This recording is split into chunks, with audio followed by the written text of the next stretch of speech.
any recent events that are happening in the world.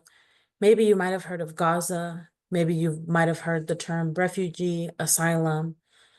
Hello, my name is Marisol Zuniga, and today we are going to talk about asylum policy and comparing the local, so the US, and actually a global asylum policy from Sweden.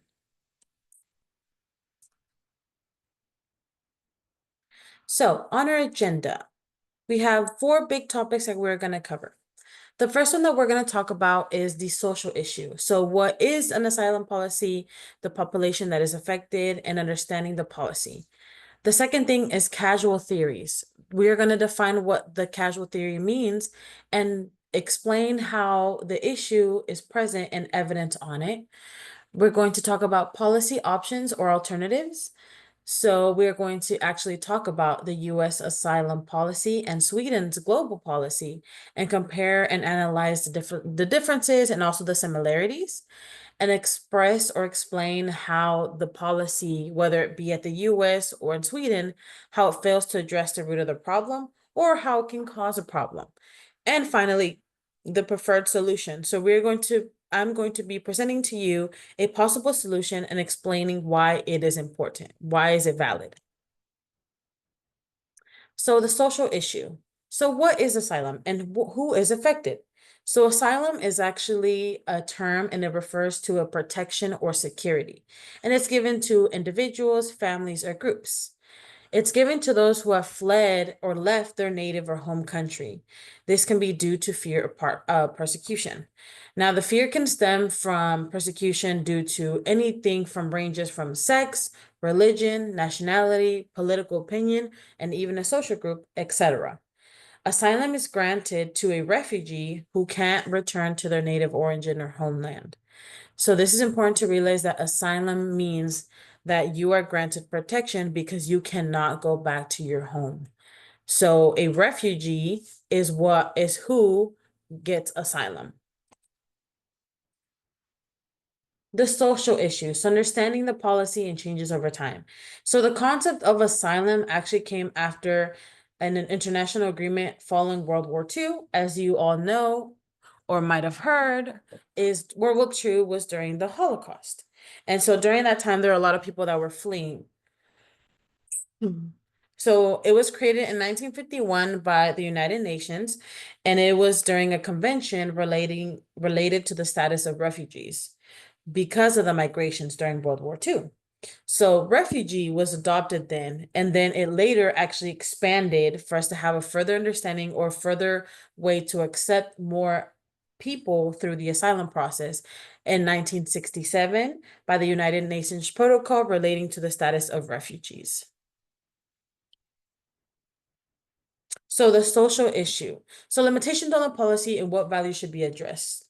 So the reason why we bring up limitations of the policy is because sometimes those who can seek asylum, it is based on the conventions and who identifies as refugee. What does this mean? That means based off the United Nations and even some specific states or some specific countries, it's depending on who they consider to be a refugee.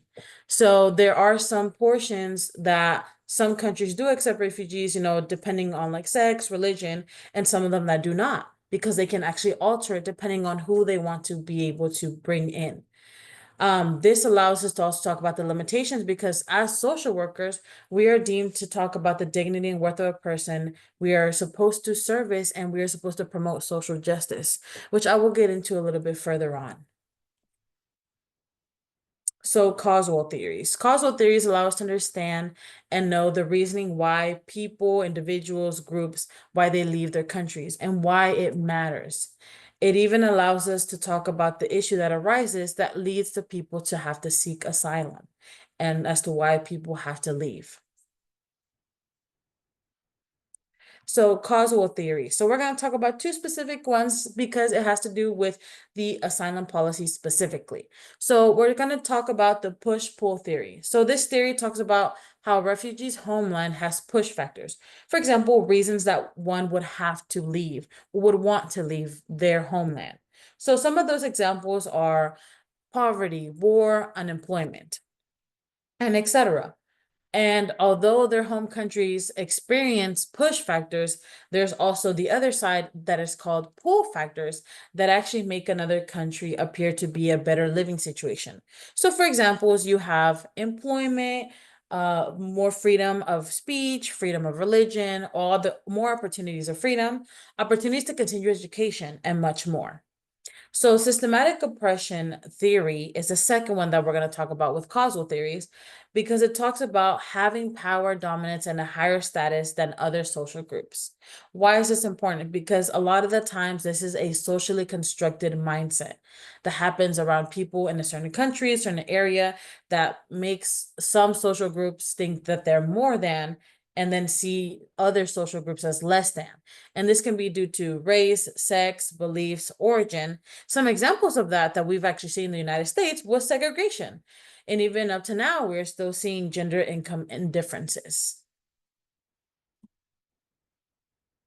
So continue with causal theory. So presence evidence of refugees and asylum seekers. This is important because when it comes down to it, we are still seeing people actively seeking help, actively seeking asylum. So from June 2024, there have been 122.6 million people that have been displaced because of push factors. And this number includes 43.7 million refugees and 8 million asylum seekers. So numbers have been shown since the 1900s. And actually, we were to think that the number would decrease of people being able to go back to their homeland, but this is false. There's actually more people still now currently that are not able to return to their homes than back then in the 1990s. So defining the U.S. asylum policy.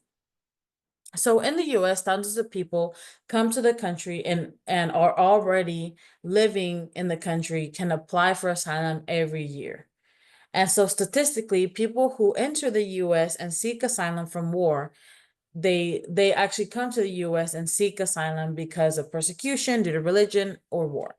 And the US introduced and created a bill named the Refugee Act in 1980. And now talking a little bit about Sweden's. So Sweden's global and or asylum policy. Sweden is part of the United Nations. So the country took part in accepting those that are seeking asylum. So Sweden is actually considered a destination country. And so it is also known as a country with many pull factors. So people would want to come in because of what they have to offer. So this country has actually taken in refugees from Ukraine, Africa, Syria, etc.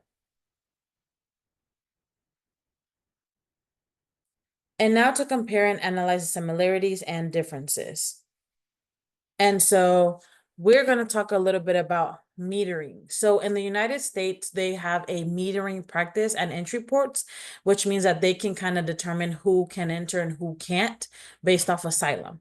And the US actually is the policy is federally and program funded based off what the Texas State Law Library indicates.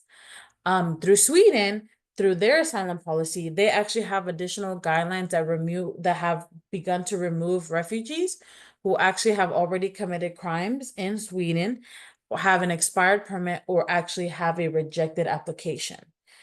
And through their process for their asylum policy, they only have one limit per family dynamic.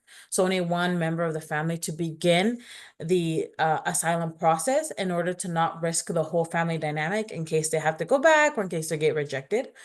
But while we are comparing and analyzing, they are both part of the United Nations. So how each policy addresses or fails to address the root of the problem. So the process can psychologically affect individuals. Now, why do I point this out?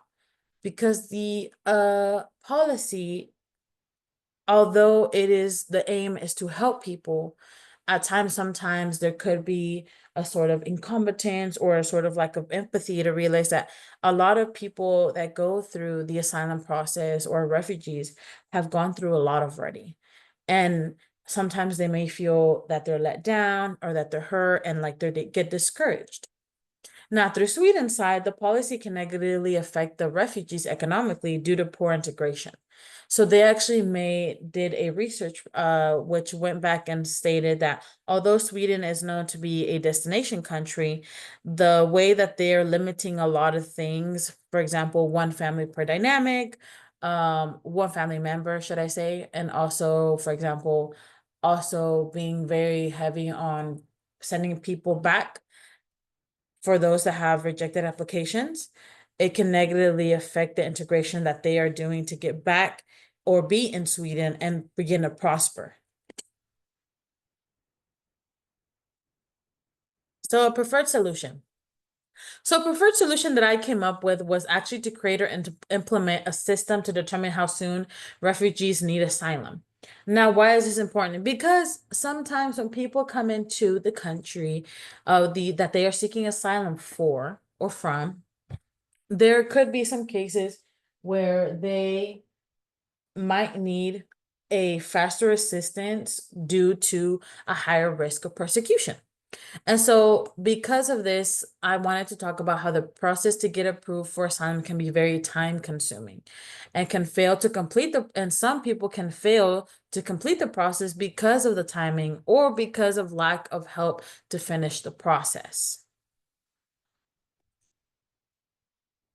So, what am I proposing? I am proposing a tier-based system. So, the tier-based system would allow us to ensure that, again, you're focusing on the people that have a higher necessity or concern for their well-being, or the people in their family that, if they do come, depending on the country, so in order for them to continue to integrate themselves as fast as possible into the country. Now, I state this because sometimes the asylum application can take years to process. And this is a lot of strain on a person or even a family if a family is the one that is coming on. And so the reason why a tier-based system is important through us, through social workers, is because, again, we're coming back to these social work values, the dignity and worth of a person. You know, every single person on earth matters. And it is our call to emphasize that and advocate for that. The second thing is service. We are called to serve, just as us in general, but especially through us being social workers. You know, when we talk about service, we're talking about being there to help and be an aid for other people, especially because sometimes there could be a lack with a language barrier. There could be a lack because of, you know, emotional safety, physical safety, mental safety. So we want to provide these services correctly to the people. And then lastly, social justice. Again, we're coming back to the fact that one, these people are seeking asylum. They are refugees. They left everything that they know, their homeland, possibly extended family, to be able to fight for a better lifestyle. And so this allows us to see why social justice is so important to what we're doing and what we are called to do, especially with a tier-based system for asylum.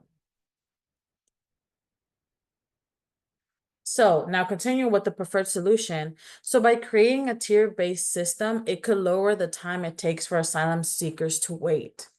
Now, why? Because of the fact that as we are talking about asylum seekers or refugees, the whole thing is it allows for them to lower their stress, lower their anxiety. It allows for them to be able to focus on the fact that they are alive and have been able to escape persecution, which is the reason why they leave in the first place. So when we talk about the asylum seekers, we have to come back and realize, you know, the whole term of a refugee. They are leaving what they know or, you know, their home country in order to pursue a better life. And so, in order for them to be able to pursue a better life or be able to even move on to the next process, it should be able to take a lower amount of time for them to be able to see or get that help. And so, by this, we're allowing for us to create this system and whether we can start off locally and then go from there with, especially if we're talking about the ports, and which kind of goes back to the slide, which how the US does that metering process. And right here are my references. Thank you so much for your time. And I hope you guys learned a little bit of something. Have a good one. Bye-bye.